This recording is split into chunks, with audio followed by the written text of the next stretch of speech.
महाभारतं महाभारतं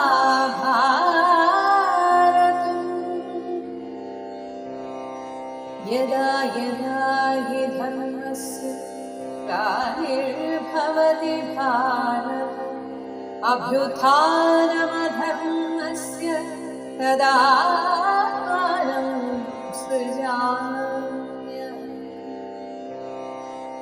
परित्राणाय साधूनां विनाशाय च दुष्कृतां धर्मसंस्थापनार्थाय സംഭവാമി യുഗേ യുഗേ. ഹിഡിംബനെ കൊന്നതിന് ശേഷം പിന്നീട് പല രാജ്യങ്ങൾ താണ്ടിയാണ് അവർ ഏകചക്രയിലെത്തിയത്. വ്യാസഭഗവാനെ കാണുന്നതിന് മുൻപ് വരെ എല്ലാവരും മുനിവേഷധാരികളായിരുന്നു. എന്നാൽ വ്യാസഭഗവാൻ പറഞ്ഞതനുസരിച്ച് അവർ ബ്രാഹ്മണ വേഷധാരികളായി ബ്രാഹ്മണന്മാരുടെ രീതികൾ പിന്തുടർന്നു. അങ്ങനെ അവരെ ഒരു ബ്രാഹ്മണന്റെ വീട്ടിലാക്കിയാണ് വ്യാസഭഗവാൻ അവിടെ നിന്ന് പോയത്. ഏകചക്ര എന്ന ഈ മനോഹരമായ നഗരത്തിൽ അമ്മയെ വീട്ടിലാക്കി പാണ്ഡവർ രാവിലെ മുതൽ ഈ നാടും നഗരവും കാണാനായിട്ട് ഇറങ്ങും. മനോഹരമായ ആ സ്ഥലമൊക്കെ ആസ്വദിച്ച് നടക്കുന്നതിൻ്റെ കൂടെ തന്നെ അവർ ഭിക്ഷയാചിക്കുകയും ചെയ്യും. എല്ലാവർക്കും ഇവരുടെ ആ തേജസ് കണ്ടിട്ട് തന്നെ എല്ലാവരും ഇവരെ വളരെയധികം ബഹുമാനിച്ചിരുന്നു. അങ്ങനെ വൈകുന്നേരമാകുമ്പോൾ ഭിക്ഷയുമായിട്ട് അവർ വീട്ടിലെത്തി. ആ ഭിക്ഷ നേരെ കുന്തിക്ക് കൊടുക്കുകയാണ് ചെയ്യുക. കുന്തിയാകട്ടെ അതിനെ നേർപകുതിയാക്കി ആ പകുതി മുഴുവനും ഭീമന് കൊടുക്കും. കാരണം ഭീമന് അത്രയും അന്നം ആവശ്യമുണ്ട്. അതേസമയം ബാക്കി പകുതി ഈ 4 പാണ്ഡവരും കുന്തിയും ഭാഗിച്ച് കഴിക്കുകയാണ് ചെയ്യാറ്. അങ്ങനെ ഇരിക്കെ ഒരു ദിവസം എന്തുകൊണ്ടോ ഭീമൻ ഭിക്ഷയ്ക്ക് പോയില്ല. അന്ന് അമ്മയുടെ കൂടെ അവിടെ ഇരിക്കുകയായിരുന്നു. പെട്ടെന്നാണ് ആ ഗൃഹത്തിൽ ആകെ കൂട്ട നിലവിളി ഉയർന്നത്. കുന്തി അത് ശ്രദ്ധിച്ചു. എന്നിട്ട് ഭീമനോട് പറഞ്ഞു, ഭീമ, നമുക്ക് അഭയം തന്ന ഈ ബ്രാഹ്മണ കുടുംബം എന്തോ ഒരു ആപത്തിലകപ്പെട്ടിരിക്കുന്നു. അതെന്താണെന്ന് അറിയണം. എന്തായാലും അവർക്ക് നമ്മളെ കൊണ്ടാവുന്നതാണെങ്കിൽ അതിനുള്ള പ്രതിവിധി ചെയ്തു കൊടുക്കണം. അപ്പോൾ ഭീമനും പറഞ്ഞു, ശരിയാണ് അമ്മ പറഞ്ഞത്. അമ്മ എന്തായാലും അവിടെ പോയി അന്വേഷിക്കൂ എന്താണ് അവരുടെ പ്രശ്നം എന്ന്. അങ്ങനെ കുന്തി ഇത് അന്വേഷിക്കാനായിട്ട് അവരുടെ മുറിയിൽ പോകുന്ന ആ സമയം തന്നെ അവർ അവിടെ നിന്ന് വിലപിക്കുന്നത് കേൾക്കാമായിരുന്നു. ആദ്യം കേട്ടത് ആ ബ്രാഹ്മണന്റെ വിലാപമാണ്. ഇതിന് തക്ക പാപം ഞങ്ങൾ എന്ത് ചെയ്തു ദൈവമേ? അല്ലെങ്കിലും ഞാൻ ഇവളോട് അന്നേ പറഞ്ഞതാണ് നമുക്കിവിടെ നിന്ന് മാറാമെന്ന്. പക്ഷെ എന്ത് ചെയ്യാം, അവൾ അവളുടെ കുടുംബം, അച്ഛൻ, അമ്മ എന്നൊക്കെ പറഞ്ഞ് ഇവിടെ തന്നെ അങ്ങ് നിന്നു. അതുകൊണ്ടല്ലേ ഇന്ന് ഈ ദുര്യോഗം വന്നത്. ഞാൻ എന്ത് ചെയ്യാനാണ്? ഇതിലാരെയാണ് ഞാൻ കൊലക്ക് കൊടുക്കേണ്ടത്? ഇനിയിപ്പോൾ ഞാൻ തന്നെ പോകാം എന്ന് വെച്ചാൽ ഇവരുടെയൊക്കെ ഗതി എന്താവും? ഇതെന്തൊരു കഷ്ടമാണ് ദൈവമേ എന്നിങ്ങനെ ആ ബ്രാഹ്മണൻ കരയുകയാണ്. അതേസമയം ഈ ബ്രാഹ്മണ പത്നി കരയുന്നത്, അങ്ങ് വിഷമിക്കേണ്ട, ഭർത്താവിന് വേണ്ടി എന്ത് ത്യാഗവും സഹിക്കേണ്ടത് ഭാര്യയുടെ ധർമ്മമല്ലേ? അതുകൊണ്ട് ഞാൻ പോകാം, ഞാൻ തന്നെ ആ രാക്ഷസന് ബലിയായിട്ട് എന്നെ തന്നെ നൽകാം. മാത്രമല്ല അങ്ങ് ഈ 2 കുട്ടികളെയും നന്നായി നോക്കുമെന്ന് എനിക്ക് ഉറപ്പുണ്ട്. അങ്ങയുടെ കയ്യിൽ ധനമുണ്ട്. അതേസമയം ഞാൻ ഒരാൾ ഇല്ലാതായി എന്ന് വെച്ച് അത് വലിയൊരു പ്രശ്നമാകാൻ പോകുന്നില്ല. കാരണം അങ്ങേക്ക് വേണമെങ്കിൽ ഇനിയും വിവാഹം കഴിക്കാം. അതുകൊണ്ട് ഞാൻ പോകുന്നതാണ് നല്ലത് എന്ന് ആ ബ്രാഹ്മണ പത്നിയും ഉറച്ച തീരുമാനമെടുക്കുന്നു. ഇത് കേട്ടിട്ട് അവരുടെ മൂത്ത മകൾ പറഞ്ഞു, നിങ്ങൾ 2 പേരും പോകുന്നില്ല. കാരണം അനുജൻ ചെറിയ കുട്ടിയാണ്. അതുകൊണ്ട് അവന് നിങ്ങൾ 2 പേരുടെയും സ്നേഹവാത്സല്യങ്ങൾ ആവശ്യമുണ്ട്. എന്നാൽ എൻ്റെ കാര്യം അങ്ങനെയല്ല. ഞാൻ ഒരാൾ ഇല്ലാതായാലും അത് ഈ കുടുംബത്തെ ഒരു തരത്തിലും ബാധിക്കാൻ പോകുന്നില്ല. മാത്രമല്ല ഈ ഭൂമിയിൽ വെച്ച് അച്ഛനമ്മമാർക്ക് വേണ്ടി ഇങ്ങനെയൊരു ബലി ചെയ്താൽ എനിക്ക് പരലോകത്ത് സുഖമായിട്ടിരിക്കാം എന്നായിരുന്നു ആ മകളുടെ ന്യായം. ഇത് കണ്ടിട്ട് ചെറിയ കുട്ടിയായ ആ മകൻ ഒരു വലിയ കോലെടുത്തിട്ട്, എന്തോ ഒരു സാധാരണ ഒരു വടി പോലെ ഉള്ള ഒന്നെടുത്തിട്ട് പറഞ്ഞു, ഞാൻ ആ രാക്ഷസനെ കൊല്ലും എന്നിങ്ങനെ സാധാരണ കുട്ടികളൊക്കെ പറയാറുള്ളത് പോലെ പറഞ്ഞപ്പോൾ കുറച്ചു നേരത്തേക്ക് അവർ ഒരു സന്തോഷത്തിൽ ആ മകൻ്റെ ആ കുസൃതി കണ്ടിട്ട് അല്ലെങ്കിൽ ആ കൊഞ്ചൽ കേട്ടിട്ടൊന്ന് സന്തോഷിച്ചുവെങ്കിലും അവരാകെ ദുഃഖിച്ചിരിക്കുന്നു എന്ന് കുന്തിക്ക് മനസ്സിലായി. ഇങ്ങനെയുള്ള ഈ രംഗത്തേക്കാണ് കുന്തി കയറി ചെല്ലുന്നത്. കുന്തി അവരോട് ചോദിച്ചു, എന്താണ്, എന്തോ വലിയ ഒരു ആപത്ത് നിങ്ങൾക്ക് പിണഞ്ഞിരിക്കുന്നു എന്ന് എനിക്ക് മനസ്സിലായി. എന്താണ് ഇവിടെ പ്രശ്നം? എന്താണ് നിങ്ങളെ ഇത്രയധികം അലട്ടുന്നത് എന്ന് ചോദിച്ചപ്പോൾ ആ ബ്രാഹ്മണൻ പറഞ്ഞു, ഈ രാജ്യം ഒരു രാജാവ് ഭരിച്ചിരുന്നു. പക്ഷേ അയാൾ ഒരു ജളനായതുകൊണ്ട്, അതായത് ആ ശക്തിയും പ്രഭാവവും ഒന്നും കാണിക്കാത്തത് കൊണ്ട് തന്നെ ബകൻ എന്നൊരു രാക്ഷസൻ ഞങ്ങളുടെ ഈ ഗ്രാമത്തെ ആകെ അധികാര പരിധിയിലാക്കിക്കൊണ്ട് ഞങ്ങളെ ഭരിക്കുകയാണ്. അവൻ അടുത്തുള്ള കാട്ടിലാണ് താമസമെങ്കിലും എല്ലാ ദിവസവും ഇവിടെ നിന്ന് ഗ്രാമത്തിലെ ഓരോരുത്തർ ഊഴമിട്ട് അവന് ഭക്ഷണം കൊണ്ടുപോയി കൊടുക്കണം. അല്ലെങ്കിൽ അവനും അനുചരന്മാരും വന്ന് ഇവിടെയുള്ളവരെയെല്ലാം പിടിച്ചു തിന്നും എന്നാണ് കൽപ്പന. അതുകൊണ്ട് തന്നെ ഞങ്ങൾ ഊഴമിട്ട് ഓരോ വീട്ടുകാർ അവനുള്ള ഭക്ഷണം കൊണ്ടുപോയി കൊടുക്കും.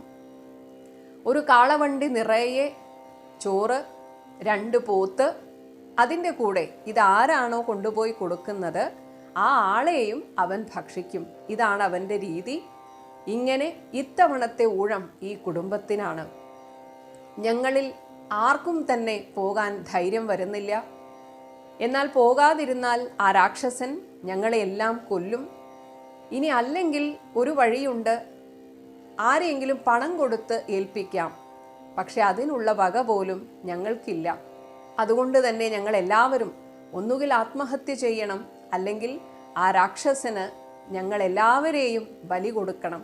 അതല്ലാതെ വേറെ ഒരു നിവൃത്തിയും ഇല്ല എന്ന് പറഞ്ഞ് ആ ബ്രാഹ്മണനും കുടുംബവും വീണ്ടും കുന്തിയുടെ മുന്നിൽ വിലപിച്ചു. ഇവരുടെ ഈ സങ്കടം കേട്ടിട്ട് കുന്തി പറഞ്ഞു, നിങ്ങളിൽ ആരും തന്നെ ഇന്ന് പോകുന്നില്ല. മറിച്ച് എനിക്ക് 5 മക്കളുണ്ട്. അവരിൽ ആരെങ്കിലും നിങ്ങൾക്കു വേണ്ടി ആ രാക്ഷസന് ഭക്ഷണം കൊണ്ടുപോയി കൊടുക്കുന്നതാണ്. ഇത് കേട്ടപ്പോൾ ആ ബ്രാഹ്മണൻ പറഞ്ഞു, ഒരിക്കലും പാടില്ല. അതിഥികളെ പൂജിക്കുകയാണ് നമ്മുടെ ധർമ്മം. ഞങ്ങളിൽ ഒരാൾക്കു വേണ്ടി അല്ലെങ്കിൽ ഞങ്ങളുടെ സ്വാർത്ഥതയ്ക്കു വേണ്ടി നിങ്ങളെ ബലി കൊടുക്കുക എന്ന് പറയുന്നത് അതിലും വലിയ പാപമാണ്. അതുകൊണ്ട് ഒരിക്കലും അങ്ങനെ ഒരു കാര്യത്തെക്കുറിച്ച് ദേവി ചിന്തിക്കുകയേ ചെയ്യരുത്. ഏതായാലും ഇത് ഞങ്ങളുടെ ദുര്യോഗമാണ്, ഞങ്ങൾ ഇത് സഹിച്ചുകൊള്ളാം എന്നൊക്കെ ആ ബ്രാഹ്മണൻ പറഞ്ഞപ്പോൾ കുന്തി ഇവരാരാണ് എന്ന് മറച്ചു വെച്ചിട്ട്, കാരണം ക്ഷത്രിയനാണ്, എൻ്റെ മകൻ അത്രയും ബലമുണ്ട് എന്നൊന്നും പറയാൻ സാധിക്കില്ല. അതുകൊണ്ട് ബ്രാഹ്മണരാണ് എന്ന രീതിയിൽ കുന്തി ഒരു കാര്യം പറഞ്ഞു, എൻ്റെ മകന് ഒരു മന്ത്രസിദ്ധിയുണ്ട്, അവൻ്റെ ഗുരുനാഥൻ കൊടുത്തതാണ്. ഈ മന്ത്രസിദ്ധി വരുത്തിയിട്ട് അവൻ ഇതിനു മുൻപും 1-2 രാക്ഷസന്മാരെ കൊന്നിട്ടുണ്ട്. അതുകൊണ്ട് എൻ്റെ മകൻ ഇന്നത്തെ ഭക്ഷണവുമായിട്ട്, ആ മകനുള്ള ഭക്ഷണവുമായിട്ട് അവൻ പോകും. നിങ്ങൾ ആരും വിഷമിക്കേണ്ട, അവനറിയാം ആ രാക്ഷസനെ എങ്ങനെ വകവരുത്തണം എന്ന്. എന്നാൽ ഈ കാര്യം രഹസ്യമായിരിക്കണം. കാരണം ഇങ്ങനെ ഒരു മന്ത്രം കൊണ്ട് ആ രാക്ഷസനെ വകവരുത്തി എന്ന് കേട്ടാൽ പലരും ആ മന്ത്രം അന്വേഷിച്ച് അവൻ്റെ അടുത്ത് വരും. എന്നാൽ അത് ഒരിക്കലും അവന് കൊടുക്കാൻ സാധിക്കില്ല. കാരണം അവന് അവൻ്റെ ഗുരുനാഥൻ്റെ അനുവാദമില്ലാതെ ആ മന്ത്രം കൊടുക്കാൻ സാധിക്കില്ല. ഇങ്ങനെയൊരു കളവാണ് ശരിക്കും. പക്ഷേ ചില സമയത്ത് ചില ആളുകളെ സഹായിക്കാൻ, അതുപോലെ ജീവൻ പോകും എന്ന അവസ്ഥയിലൊക്കെ കള്ളം പറയാം എന്നാണ് നമ്മുടെ ശാസ്ത്രങ്ങൾ വിധിക്കുന്നത്. അപ്പോൾ ഇവിടെ ഒരാളെ സഹായിക്കാൻ വേണ്ടിയിട്ടാണ്, ഒപ്പം ഇവരുടെ ജീവൻ അപകടത്തിലാകാതിരിക്കാനുമാണ് ഈ കള്ളം പറയുന്നത്. എങ്കിലും വേറൊരു രീതിയിൽ പറഞ്ഞാൽ അത് സത്യവുമാണ്. അങ്ങനെ കുന്തി പറഞ്ഞപ്പോൾ ആ ബ്രാഹ്മണന് ആശ്വാസമായി. അങ്ങനെ ബ്രാഹ്മണൻ പറഞ്ഞു, അങ്ങനെയാണെങ്കിൽ അത് വലിയ ഉപകാരമായിരിക്കും എന്ന് പറഞ്ഞ് അങ്ങനെ കുന്തിയും ഭീമനും ഈ കാര്യത്തിൽ ഒരു തീരുമാനമെടുത്തിങ്ങനെ ഇരിക്കുമ്പോഴാണ് യുധിഷ്ഠിരനും കൂട്ടരും ഭിക്ഷയെടുത്ത് തിരിച്ചു വരുന്നത്. ഈ സമയത്ത് ഇവരുടെ ഒരു മട്ടും ഭാവവും കണ്ടിട്ട് ഇവിടെ എന്തോ ഒരു കാര്യം നടക്കാൻ പോകുന്നു എന്ന് യുധിഷ്ഠിരന് മനസ്സിലായി. അങ്ങനെ എന്താണ് സംഭവം എന്ന് ചോദിച്ചപ്പോഴാണ് ഭീമൻ ഈ കാര്യം പറയുന്നത്. ഇത് കേട്ട് യുധിഷ്ഠിരന് ദേഷ്യം വരികയാണ് ചെയ്യുന്നത്. യുധിഷ്ഠിരൻ ചോദിച്ചു, അമ്മ എന്തറിഞ്ഞിട്ടാണ്, എന്ത് ഭാവിച്ചാണ് ഇതിനൊക്കെ സമ്മതിച്ചത്? അവനല്ലേ നമുക്ക് ഇത്രയും വലിയ സഹായം ചെയ്ത് ഈ വാരണാവതത്തിൽ നിന്ന് ഇവിടെ എത്താൻ തന്നെ കാരണം ഈ ഭീമനല്ലേ? അവനല്ലേ നമ്മളെയൊക്കെ ചുമന്ന് ഇവിടം വരെ കൊണ്ടെത്തിച്ചത്? ആ വനത്തിൽ ഇവനായിരുന്നില്ലേ നമ്മുടെ ധൈര്യം? മാത്രമല്ല, നമ്മളെ ഈ വിധത്തിലാക്കിയ ആ ശത്രുക്കളോട്, നമ്മുടെ ശത്രുക്കളോട് നാളെ പകരം വീട്ടാൻ ഞാൻ മനസ്സിൽ കാണുന്നത് ഭീമനെയാണ്. അങ്ങനെയുള്ള ഭീമനെ കൊലക്ക് കൊടുക്കാൻ അമ്മയ്ക്ക് എങ്ങനെ മനസ്സു വന്നു? മറ്റൊരാളുടെ മക്കളെ രക്ഷിക്കാൻ വേണ്ടി സ്വന്തം മകനെ കൊലക്ക് കൊടുക്കുന്നുവോ എന്നൊക്കെയാണ് യുധിഷ്ഠിരൻ ദേഷ്യം വന്ന് ചോദിച്ചത്. അത് ഭീമന്റെ ശക്തിയെക്കുറിച്ച് അറിയാഞ്ഞിട്ടല്ല, മറിച്ച് ഭീമനോടുള്ള സ്നേഹ കൂടുതൽ കൊണ്ടാണ് യുധിഷ്ഠിരൻ ഇങ്ങനെ പ്രകോപിതനായത്. ഈ സമയത്ത് കുന്തി പറയുന്നു, യുധിഷ്ഠിര, നിനക്ക് നന്നായിട്ടറിയാം ഭീമന്റെ ശക്തി. അതുമാത്രമല്ല, ഞാൻ പറഞ്ഞു തരാം. ജനിച്ച ഉടനെ അവൻ എൻ്റെ കയ്യിൽ നിന്ന് ഒന്ന് താഴെ വീണു പോയിരുന്നു. താഴെ വീണപ്പോൾ അവൻ വീണ ആ പാറ പൊട്ടിത്തകരുകയാണ് ചെയ്തത്. അന്ന് എനിക്ക് മനസ്സിലായിരുന്നു അവൻ്റെ ശക്തിയെക്കുറിച്ച്. അവൻ്റെ ശക്തിയെക്കുറിച്ച് ഞാൻ ബോധവതിയാണ്. അതുകൊണ്ട് നീ പേടിക്കുകയേ വേണ്ട. അവൻ ആ രാക്ഷസനെ കൊന്ന് ഈ ഗ്രാമത്തെ മുഴുവൻ രക്ഷിക്കുന്നതാണ്. ഇങ്ങനെ രക്ഷിക്കുന്നത് നമ്മളെ ഇത്രയും നാൾ സംരക്ഷിച്ച, അല്ലെങ്കിൽ ഇനിയും എത്ര കാലം ഇവിടെ നിൽക്കണം എന്ന് പറയാൻ സാധിക്കില്ല, അങ്ങനെയുള്ള ആ ബ്രാഹ്മണ കുടുംബത്തിനോട് നമ്മൾ ചെയ്യുന്ന വലിയൊരു പ്രത്യുപകാരമായിരിക്കും. നമുക്ക് ഈ ജീവിതത്തിൽ ചെയ്യാൻ പറ്റുന്ന ഏറ്റവും നല്ല കാര്യമാണ് പരോപകാരം.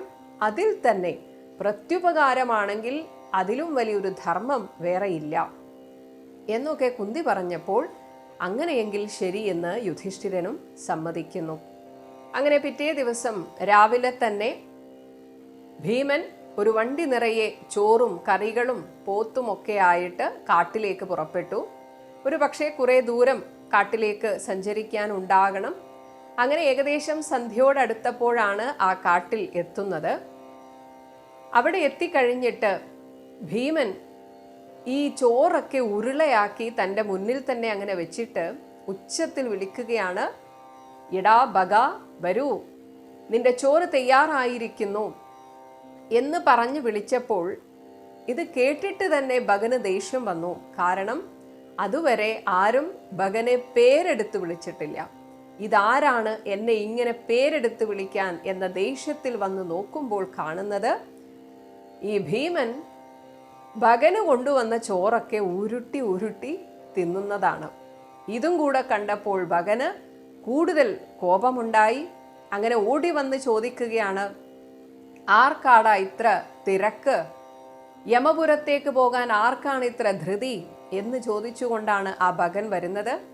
ഭീമനാണെങ്കിൽ തിന്നുന്നതിൻ്റെ ശ്രദ്ധയിലാണ്. എന്നെ ശല്യപ്പെടുത്തല്ലേ എന്ന ഭാവം. ഇതും കൂടെ കണ്ടപ്പോൾ, തന്നെ അവഗണിച്ചു എന്ന് കണ്ടപ്പോൾ ക്രോധത്താൽ അലറിക്കൊണ്ട് 2 കൈയും എടുത്ത് ഭീമന്റെ പുറത്ത് നന്നായിട്ട് അങ്ങോട്ട് ഇടിച്ചു. ഭീമന് കൊതുക് കടിച്ചതുപോലെ എന്ന രീതിയിൽ അത് ശ്രദ്ധിച്ചതേയില്ല. അങ്ങനെ വീണ്ടും തിന്നുകൊണ്ടിരിക്കുകയാണ് ഭീമൻ. അങ്ങനെ ഈ ഭഗൻ ഒരു വൃക്ഷമെടുത്ത് ഭീമന്റെ നേർക്ക് എറിയാൻ വേണ്ടി ശ്രമിക്കുന്ന ആ സമയത്ത് അതിനെ തടയുന്നതിനിടയിൽ തന്നെ ഭക്ഷണവും കഴിച്ച് മുഖമൊക്കെ കഴുകി അങ്ങനെ ഇനി എന്നാ പിന്നെ യുദ്ധമാകാം എന്ന ഭാവത്തിലാണ് ഭീമൻ അങ്ങോട്ടേക്ക് വരുന്നത്. പിന്നീട് അവിടെ വൃക്ഷയുദ്ധമാണ് നടന്നത്. ഒരുവിധം വൃക്ഷങ്ങളും വേരോടെ പിഴുതെടുത്ത് 2 പേരും യുദ്ധമായി. അവസാനം ഈ ഭഗൻ തളർന്നു. തളർന്ന ആ ഭഗനെ ഊക്കോടെയെടുത്ത് നിലത്തിട്ടടിച്ച് ഒരു വിറകൊടിക്കുന്നത് പോലെ അവൻ്റെ നടുവടക്കം ഇങ്ങോട്ട് മടക്കിയെടുത്ത് ഒടിച്ചു കളഞ്ഞു. എൻ്റെ നടു ഒടിഞ്ഞു എന്ന് നമ്മൾ സാധാരണ പറയാറുണ്ട്, പക്ഷെ ഇത് ശരിക്കും നടു ഒടിച്ചു. ഇങ്ങനെ നടു ഒടിഞ്ഞതിൻ്റെ ആ വേദനയിൽ അങ്ങോട്ട് അലറി ഭഗൻ. ഇത് കേട്ടിട്ട് ഭഗന്റെ അനുചരന്മാരൊക്കെ ഓടി വന്നു. അവർ വന്നു നോക്കുമ്പോൾ അവിടെ ഒരു കൂസലുമില്ലാതെ ഇരിക്കുന്ന ഭീമനെയാണ് കണ്ടത്. അത് കണ്ടതും അവരൊക്കെ പേടിച്ചുപോയി. അവരോട് ഭീമൻ പറഞ്ഞു, ഇനി മേലാൽ ഈ ഗ്രാമത്തിലുള്ള ഒരാളെയും ഉപദ്രവിക്കാൻ പാടില്ല. ഉപദ്രവിച്ചു എന്നെങ്ങാൻ ഞാൻ അറിഞ്ഞാൽ അന്ന് ഒരുത്തനെയും ഞാൻ വെറുതെ വിടില്ല. ഇങ്ങനെ ഭീമന്റെ ഉഗ്രശാസന കേട്ട് എല്ലാവരും പേടിച്ചുപോയി. അതിനുശേഷം പിന്നെ ആരും ഗ്രാമത്തിലേക്ക് ഇറങ്ങാതെയായി. അതേസമയം ഭീമൻ ഈ ഭഗന്റെ വലിയ ശരീരം ആ പുരവാസികൾക്ക് കാണാൻ വേണ്ടി, അവൻ ചത്തു എന്ന് അറിയാൻ വേണ്ടിയിട്ട് നഗരവീഥിയിൽ, ഗ്രാമവീഥിയിൽ കൊണ്ടുപോയി ഇട്ടു. എന്നിട്ട് ഭീമൻ ഒന്നും അറിയാത്തതുപോലെ വീട്ടിൽ വന്ന് കിടന്നുറങ്ങി. പിറ്റേ ദിവസം ആളുകൾ അറിഞ്ഞറിഞ്ഞ് വന്ന് ഒരേ സമയം ആഹ്ലാദവും അമ്പരപ്പും, ആരാണ് ഇത് ചെയ്തത്? അങ്ങനെ അവർ കണക്കുകൂട്ടി നോക്കി.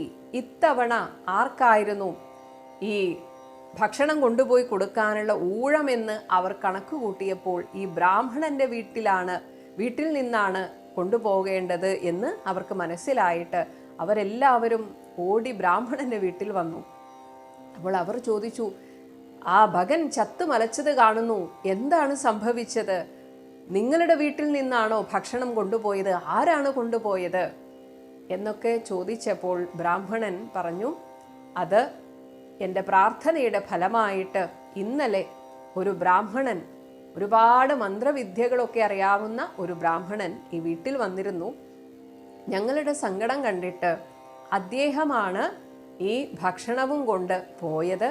ഒരുപക്ഷെ അവനെ കൊന്നതും അദ്ദേഹമായിരിക്കാം. പക്ഷേ അദ്ദേഹം പിന്നെ തിരിച്ചിങ്ങോട്ടേക്ക് വന്നില്ല എന്നുകൂടെ ആ ബ്രാഹ്മണൻ പറഞ്ഞു. കാരണം യുധിഷ്ഠിരനും കുന്തിയെ ഓർമ്മിപ്പിച്ചിരുന്നു, ഭീമൻ പോകുന്നതൊക്കെ കൊള്ളാം, പക്ഷേ ഒരു കാരണവശാലും ബ്രാഹ്മണനോട് ഞങ്ങളാണ്, അല്ലെങ്കിൽ ഞങ്ങൾ 5 പേർ ഇവിടെ ഉണ്ടെന്നോ അമ്മയും 5 മക്കളും ഇവിടെ ഉണ്ടെന്നോ ഒന്നും പുറത്ത് പറയരുതെന്ന് പ്രത്യേകം ഓർമ്മിപ്പിക്കണമെന്ന് യുധിഷ്ഠിരനും ചട്ടം കെട്ടിയിരുന്നു. അതൊക്കെ ഓർമ്മയുള്ളത് കൊണ്ടാണ് ബ്രാഹ്മണൻ ഇങ്ങനെയൊരു കള്ളം അവരോട് പറഞ്ഞത്. അതായത് ഒരാൾ എങ്ങനെയോ അവിചാരിതമായിട്ട് ഇവിടെ വന്നു, അയാളുടെ മന്ത്രശക്തി കൊണ്ട് ഈ ഭഗനെ വധിച്ചു. എന്തായാലും ജനങ്ങളൊക്കെ അത് വിശ്വസിച്ചു. അങ്ങനെ വീണ്ടും ഒരു ഒളിച്ചു താമസം പോലെ ആ ഗൃഹത്തിൽ തന്നെ അവർ തുടർന്നു.